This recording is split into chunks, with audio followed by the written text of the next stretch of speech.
Baik-baik datang dari Allah, yang tak baik dari hamba Allah yang dhaif. Tadi dimaklumkan katanya ada pertanyaan yang bisa saya jawab, yang tak bisa saya jawab biasanya saya pulang ke rumah, saya carikan jawabannya, saya tulis, tolong diakses di www.somatmorocco.blogspot.com.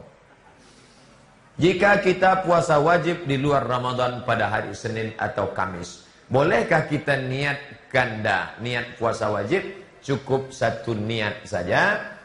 Pada hari Kamis, hari ini hari Selasa, hari Rabu, hari Kamis nanti ibu, bapak puasa qadha saja. Sahaja aku niat puasa qadha karena Allah Ta'ala otomatis dapat 3. Qadha dapat lunas 1 hari, dapat puasa Syawal, dapat puasa Kamis. Cukup niat qadha saja. Begitu kata Imam Zakaria Al-Ansari dari kalangan mazhab Syafi'i, dikutip oleh Syekh Atiyah Saqar dalam kitab Fatawa Al-Azhar, diterjemahkan Ustaz Abdul Somad dalam buku 30 fatwa seputar Ramadan. Download gratis di internet. Yang sudah dapat linknya, share, bagi ke kawan-kawan. Share. Tapi baca dulu. Ini banyak orang ini share. Udah kau baca? Enggak, aku dapat pahalanya aja jadilah. Jika terjadi pertengkaran antara suami dan istri, mengancam akan menjatuhkan cerai, apakah sudah jatuh talak terhadap istrinya? Kalau kau macam-macam nanti ku cerai. Kalau ada niat jatuh, kalau tak ada niat tak jatuh. Tolak terbagi 2. 1 tolak soreh, 1 tolak kinayah. Tolak soreh jelas, ku ceraikan engkau, talak 1, jatuh. Tapi kalau kata dia, pulanglah engkau ke rumah orang tuamu. Kalian, adik-adikku yang perempuan, kalau suami kalian berkata, pulanglah kau ke rumah orang tuamu, kalian jangan pulang. Tanya dulu, maksud Allah. Kalau kata dia, aku ada niat cerai, maka tolak kinayah. Tolak terbagi 2. 1 tolak sorry, jelas. Kalau diucapkannya jatuh. Tapi kalau model ancam-ancam, pulanglah kau sana. Aku tak suka lagi nengok kau. Memuntah aku nengok kau. Maka itu tengok dulu. Kalau dia ada niat tolak, jatuh talak 1. Tapi kalau tak ada niat, maka tak jatuh talak 1. Makanya perempuan laki-laki harus belajar kursus perkahwinan. Jangan di situ menikah, di situlah baru dibuat acara nasihat pernikahan. Jam 8 Ustaz Somad disuruh datang. Begitu datang jam 8 bukan langsung nasihat. Burung malam, burung punai. Burung ke burung aja sejam habis. Jam 9 sudah masuk, buah semangka, buah ke buah 1 jam habis. Habis itu dibuat lagi serah-serahan barang itu gini, bawa pencak silat lagi 1 jam. Udahlah jam 1:30, barulah berikut ini mari kita dengarkan nasihat pernikahan oleh Al-Mukarram Haji Abdul Somad LCMA. Pengantin yang mau dinasihati itu tak pula mendengar. Pengantin yang mau dinasihati asiklah berfoto selfie. Duduk kalian, duduk, panggil Ustadz, buatkan acara nasihat pernikahan. Bagi ibu yang menyusui yang tak dapat berpuasa di bulan Ramadan, apakah cukup menggantinya dengan bayar fidyah? Cukupkah dengan bayar fidyah? Tidak. Udah dijawab, pandai jawab semua. Tidak bayar fidyah. Ada pendapat dari Ibnu Abbas dengan Ibnu Mas'ud, katanya bayar fidyah saja. Tapi saya pegang mazhab Syafi'i, mesti diqadha. Saya tak menyalahkan Ustadz yang mengatakan bayar fidyah, tapi saya memakai pendapat mazhab Syafi'i, mesti diqadha, diganti. Kalau dia tak puasa karena dirinya, badannya lemas, badannya sakit, qadha saja. Tapi kalau ada unsur anaknya sakit, anaknya lemas, maka kena 2, qadha plus fidyah. Begitu dalam mazhab Syafi'i. Apa hukumnya ikut koperasi yang di dalamnya ada simpanan pinjam yang menerapkan bunga 1%? Walaupun berapa persen, selama ada bunga, uang dengan uang riba. Ku pinjam uang bapak 1 juta, ku bayar 1.100.000 riba. Uang dengan uang riba, uang dengan barang tidak riba. Saya jual tanah ini ke kamu, kamu cicil sekian bulan, bayar sekian, tidak riba. Saya mau cari tulisan Ustaz Somad tentang itu, tulis di Google, Somad Morocco. SOMADMOROCCO spasi kredit, enter, langsung dapat tulisan saya. Download, tempel di majalah dinding kampus, share ke kawan-kawan. SOMADMOROCCO spasi kredit, enter. Itu blok saya di internet. Apakah bersentuhan suami istri membatalkan wudhu? 3 mazhab. Syafi'i, Maliki, Hanafi. Syafi'i batal. Asal bersentuh kulit, batal. Batal.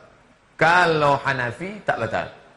Aula mastumun nisa, kau sentuh nisa. Makna maaf cakap sentuh di situ artinya jima. Kalau jima baru batal. Kalau sekedar bersentuh tak batal. Kalau Maliki bersyahwat baru batal. Tak bersyahwat tak batal. Saya ulang.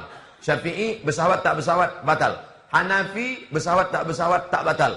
Jima baru batal. Maliki bersyahwat batal, tak bersyahwat tak batal. Saya condong ke Syafi'i. Makanya saya tak bersentuhan. Nah, kalau mau pergi berangkat, salaman, kalau kena berarti ulang wudhu balik. Ini tentang masalah bersentuh. Bagaimana bila suami dan istri berbeda mazhab? Istrinya Perti, NU.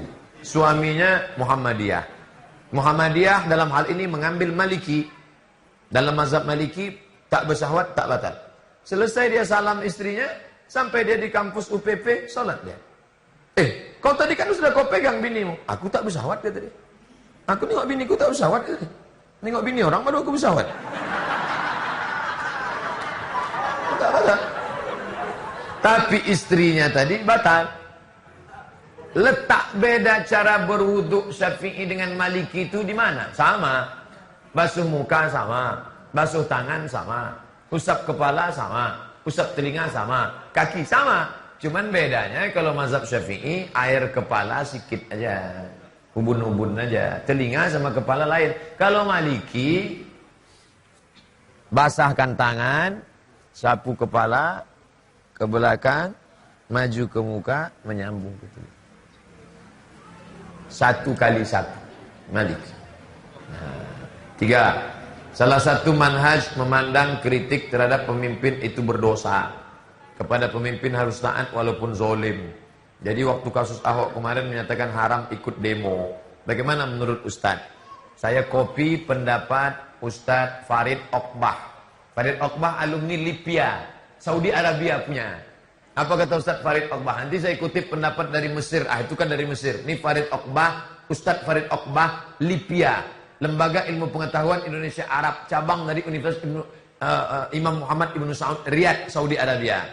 Di Saudi Arabia tidak boleh demo, karena di Saudi Arabia itu kerajaan. Kerajaan akan menangkap orang demo, monarki. Kalau mati ayahnya, naik anaknya. Tapi Republik Indonesia pakai demokrasi. Demokrasi salah satu mengungkapkan ungkapannya adalah dengan cara unjuk rasa. Menunjukkan bahwa dia tidak senang, turun ke jalan. Dan tidak ada yang mengatakan 212 tunjuk rasa. Itu hanyalah untuk menunjukkan solidaritas, aksi damai. Jangan bakar-bakar, rumput tak ada yang rusak. Nah, jadi tentang masalah ini, jangan bawa fatwa Saudi Arabia ke tempat kita. Karena sistem monarki tak sama dengan demokrasi. Ustaz, bagaimana hukumnya bersalaman antara perempuan laki-laki yang bukan mahram? Walaupun itu guru dosen kita. Saya setiap ceramah ke Rokan Hulu, di tempat-tempat surau suluk, saya perhatikan ama-ama jamaah itu pas mau salaman pasti diambilnya ujung jilbabnya. Setiap di surau suluk Syekh Ibrahim di mana-mana diambilnya mau salaman. Kenapa? Karena dia tak mau kulitnya bersentuh dengan kulit saya. Ada ha'il. Ha'il artinya pembatas. Ustaz Somad, walaupun mak itu sudah tua. Ustaz Somad, kami ingin salaman. Kenapa orang Rokan Hulu tak mau bersalaman? Apakah ini aliran sesat? Li ayyut'ina ala ra'si ahadikum. Ditusukkan paku dari api neraka ke kepala kamu. Khairun, lebih baik. Min antamussa yada mura'atin la tahillu lahu. Daripada menyentuh tangan perempuan yang tak mahram. Prakteknya di mana? Di Rokan Hulu. Ustaz tahu dari mana? Saya sudah lama ceramah di sini dan setiap orang mau salaman, yang ngaji, yang tarekat Naqsabandia, dia ginikan.